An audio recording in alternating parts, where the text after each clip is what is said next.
เทสออกแล้ว Testing. โอเค Yep. Okay. โอเคเทส Okay. Maybe a little bit more. yeah you adjust Okay. Yep. Okay. Yep. Okay. yep for you you can adjust yep Yep. Okay. Sorry, this for what? That's for your volume. Yes. Okay. That's my volume.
Good morning, everybody, and welcome to the HSBC Asian Sevens Series from Chonburi in Thailand, or Bang Sien.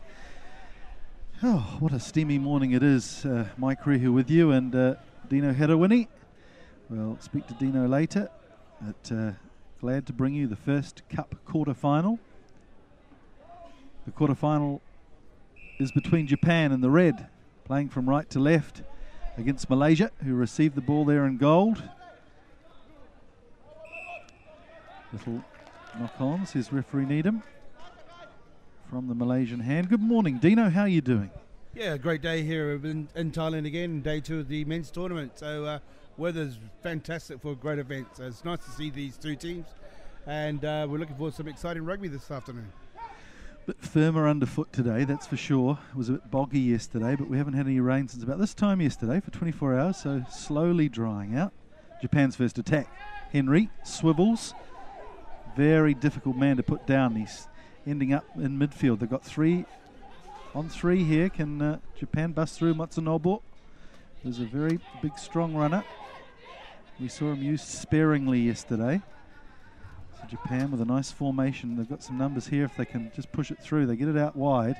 This is Lemeki, who's caused a lot of trouble with his footwork. He just glides and steps and then puts on the accelerator for the first try of the Cup quarter-final. Lamano Lemeki. As you mentioned early on, Mike, there's players like Lemeki and Henry have got some great footwork, and conditions are going to suit a lot of these players today. So I think we're in for some exciting stuff from individuals and possibly teamwork to get these tries we've just seen just now. Just to get you up to speed with some of the games we've had already this morning, as we see Sakai successful with the conversion.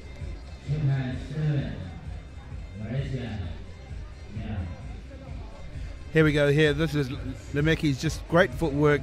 Took the player in the inside outside and a great handoff just before putting the ball underneath the goalpost. So this is the first game. So we've got kickoff from Japan, Malaysia to receive. This is Jamaluddin. And Malaysia a little bit more subdued yesterday than they were in the KL leg. Obviously they loved the home advantage, surprised a couple of teams there.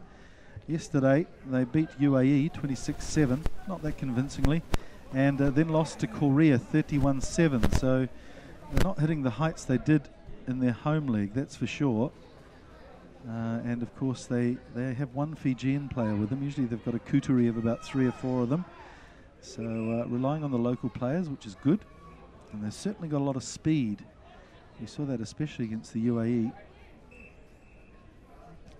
Watch out for number 7, Zukithli, who scored 4 tries in the KL league and then got 2 yesterday against the UAE. This time it's a Suzuki.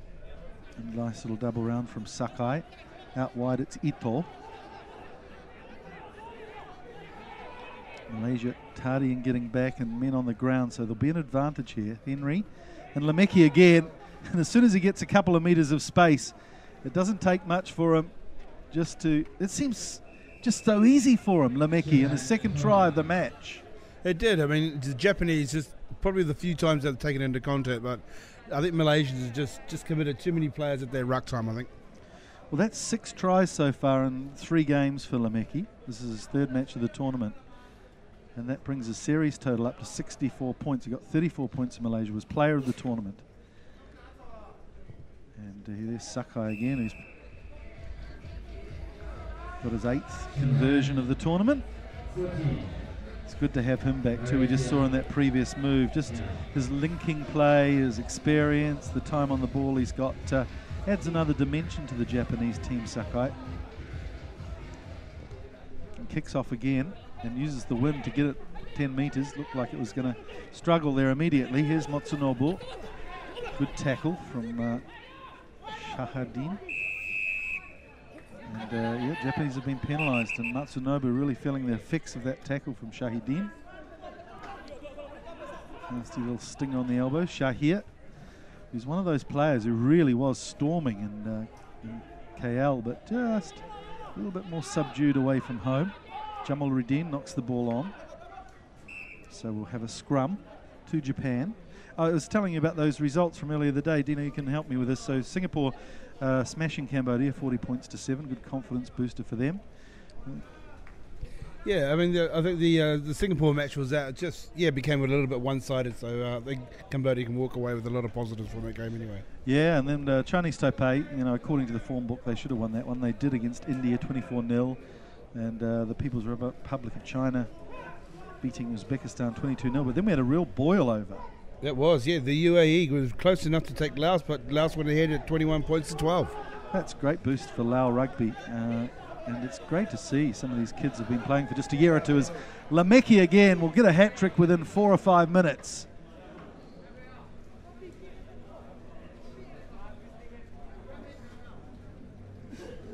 That really is impressive from Lemeki. Well, you can see in this first 4 minutes of this first half there, Mike, that the Malaysians have got the intent to actually do something with the ball, but they're not holding it for longer periods of time. So once the Japanese got it, they're actually very clinical at the breakdown, at the distribution, the accuracy, and before you know it, Lemeki players like Lemeki are getting into space and getting 5 points with the conversion successful. 21 points to 0, Japan ahead of Malaysia. Hi.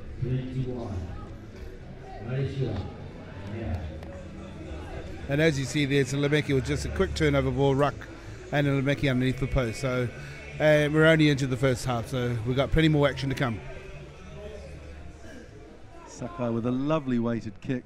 He's aware of the wind, and Lemeki this time gives the ball away to his mate Henry, who gives it back to Lemeki.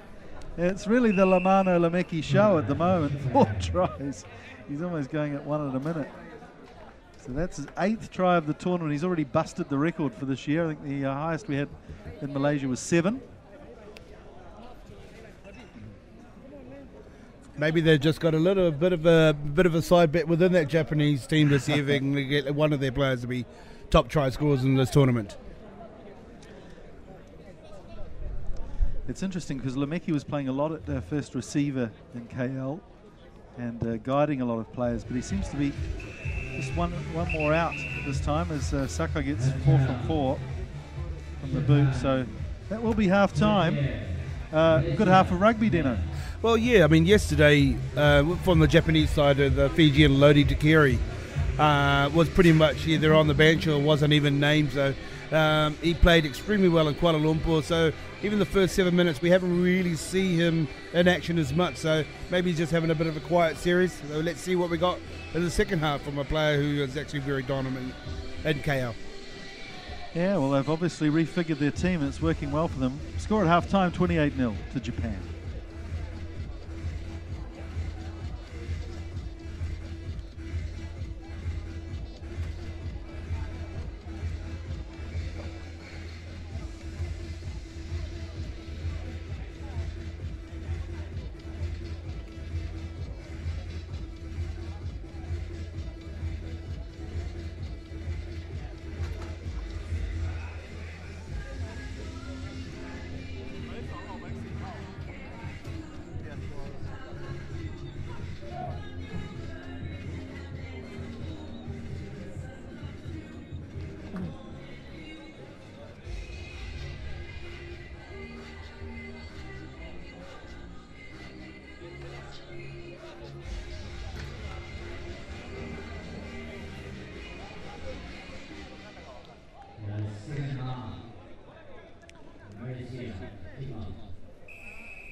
second half starts in this first Cup quarter-final. Malaysia 28 points down.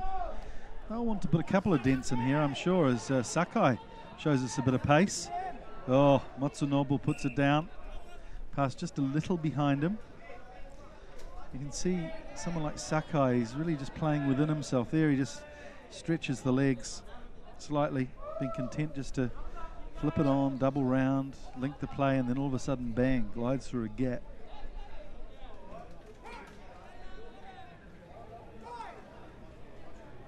So Lemeki in the forward pack, actually.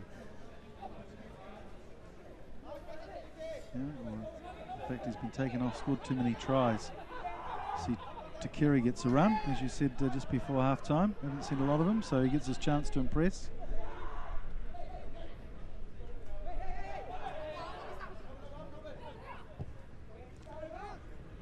And Shahir just punts for touch. I think the other thing about Malaysia is they seem to be missing Fairuz Rahman, who played first receiver for them in KL. He's a very good steadying influence and good distributor. I don't know why he couldn't make the trip, but they certainly had a great tournament in Malaysia, winning the plate final 10-0 over Thailand. And was in the bus with them on the way back. We had some great celebrations with Malaysia on the bus with the way back. The Kazakhstan boys were there, and the manager, Mr. Fahmi, was giving us renditions of songs in several languages, including Fijian, Bahasa. Quite a good voice on him, Fahmi. I think if he wasn't doing his rugby managing, he could make it in one of these talent shows. Ito takes the contact. Suzuki's quickly there to Sakai, to Kiri out wide. The big boys in the pack, including Matsunobu. Couldn't get round the defence, though. Good tackle. Great to be keeping that ball alive, though, Mike. And they've just gone the whole width of the pitch, and within its time frame, within less than about 30 seconds, that ball could have came back again and the numbers on. But unlucky enough for an infringement, so scrum down Malaysia ball. I mean, I think this is what the whole concept of this championship. You know, you want to win this Asian Sevens Series. Leg number 2. This is the pace of the game that some of these teams are playing at. So now we see Aparosa, the sole Fijian in the Malaysian squad this weekend, get some time. Crouch. Bind. Set. Yes. So advantage here for Malaysia. A little offside there at the scrum from Suzuki. Well, here's a chance for them to show their pace. It's Zulkifli, the man who scored a few tries. Oh, that's good work. Back to Zulkifli, puts in a little kick. No one really chasing it up except Zulkifli himself. Ito goes down on the ball. Good pressure from Zulkifli. Finally gets some help. They've got him over the line at some more, but they've extracted the ball from it. But they can't get into play again. Oh, yes they have. So they've avoided the 5-metre scrum at this stage. Now it's a penalty. Good attack from Malaysia, featuring Amir and Zulkifli there. Aparosa. He's a physical man. He'll want to go for it. Amir. Shahir there quickly over the top, but he's fallen on top of the player. Oh, in fact, it's advantage to Malaysia. I thought he was going to penalise Shahir for going off his feet there. It's the Japanese player that got penalised. Here's Shahir again. Hard to stop. Great try from Shahir. Great pressure, and the kick early on put the pressure just on the Japanese inside their goal, and the Japanese snuck outside of that in goal area. And I think Malaysia just sort of had a little bit of patience, didn't panic, and just got pressure before the penalty occurred. So well done to Malaysia to get those 5 points. Yeah, I like it. Shahir is such a great player. Plays at second 5'8" or centre in the 15s game, but he's got a bit of bulk to him, a bit of ballast, so hits the forward pack in the sevens game and gets very physical. He's telling me his favourite player is Tomasi Kama, who has a lot of respect from some of these sevens players around the world.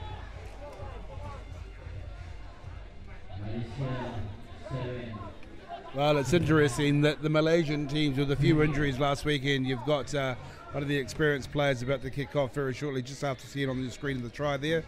Faiz, He was one of the management, and they were so short they've actually roped him in to become a player now this weekend. So great to see. I guess it's everybody's dream and nightmare, isn't it, in a way?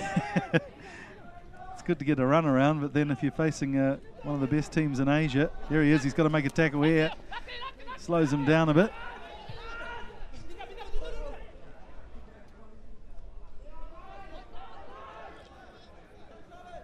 Oh, Harada, it's good to see him on the field too. Now, Sakai, he's played a lot of minutes, obviously very important man in their team setup. Numbers here, 3-on-1. Shahir's got to combat 2 of them.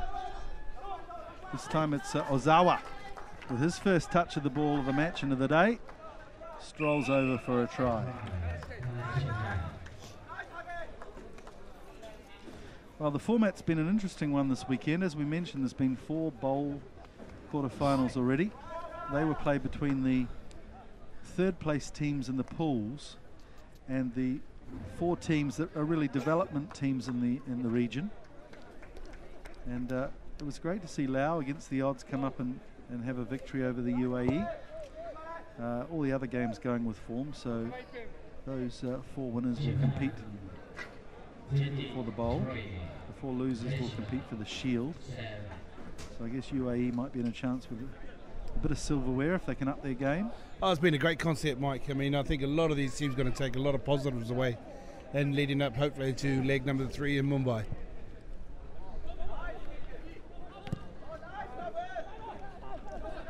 Good restart from Japan. Sakai to Takiri. He's got some legs on him, Takiri. And they go pumping and he sweeps around the outside. So almost hitting 40 now if this conversion successful.